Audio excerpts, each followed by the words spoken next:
ബസ്സിന്റെ അപകടം എന്താണെന്ന് നിങ്ങൾ ബോധ്യപ്പെടുത്താൻ വേണ്ടിയിട്ടാണ്. ബസ്സിൽ നിന്ന് ഇറങ്ങി വരുന്ന കുട്ടി ഈ സൈഡിലൂടെ ഇവിടെ ഇറങ്ങി നിൽക്കുമ്പോ അതിന്റെ ഉള്ളിൽ ഇരിക്കുന്ന ഡ്രൈവർ ആ കുട്ടിയെ കാണാൻ കഴിയില്ല. അതിനുശേഷം ഈ കുട്ടി ഇവിടുന്ന് ഇങ്ങനെ വന്ന് ഈ ബസ്സിന്റെ മുന്നിലൂടെ കയറി ഇവിടെ എത്തി ഈ ഭാഗത്ത് നിന്ന് ക്രോസ് ചെയ്യുമ്പോഴും അവിടെ ഇരിക്കുന്ന ഡ്രൈവർക്ക് ഇതിനെ കാണാൻ പറ്റില്ല. ഇതിനെയാണ് ബ്ലൈൻഡ് സ്പോട്ട് എന്ന് പറയാ. അപ്പോ ഇതുവഴി ഇങ്ങനെ പോകുന്ന കുട്ടീനെ ഒരു കാരണവശാൽ ആര് കാണുന്നില്ല?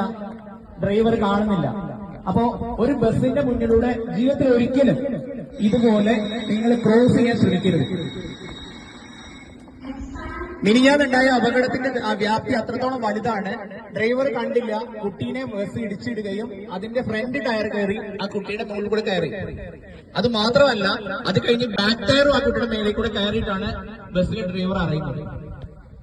അപ്പൊ ബ്ലൈൻഡ് സ്പോട്ട് എന്താണെന്ന് നിങ്ങൾ വ്യക്തമായിട്ട് മനസ്സിലാക്കിയിരിക്കണം. ഇത് ടെക്സ്റ്റ് ബുക്കിലോ മറ്റു കാര്യങ്ങളിലോ നമ്മളെ പഠിപ്പിക്കുന്ന കാര്യമല്ല. അതായത് ബ്ലൈൻഡ് സ്പോട്ട് എന്ന് പറഞ്ഞു കഴിഞ്ഞാൽ അവിടെ ഇരിക്കുന്ന ഡ്രൈവർക്ക്, ആ ഡ്രൈവർ സീറ്റിൽ ഇരിക്കുന്ന ആൾക്ക് ഈ ദൂരത്ത് നിന്നാൽ മാത്രമേ കാണാൻ കഴിയുള്ളൂ. ഇവിടുന്ന് അങ്ങോട്ടുള്ള ഇത്രയും ദൂരത്തിൽ പറയുന്ന പേരാണ് ബ്ലൈൻഡ് സ്പോട്ട്. അപ്പോ ഏതെങ്കിലും കാലത്ത് ഏതെങ്കിലും സമയത്ത് ഇതുപോലെ ഒരു ബസ് നിർത്തിയിട്ടിട്ട് അതിന്റെ സൈഡിൽ ഇറങ്ങിയിട്ടുണ്ടെങ്കിൽ ആ ബസ് പോയ ശേഷം മാത്രം ഇടത്തോട്ടും വലത്തോട്ടും നോക്കിയ ശേഷം മാത്രമേ നമ്മൾ റോഡ് ക്രോസ് ചെയ്യാൻ പാടുള്ളൂ.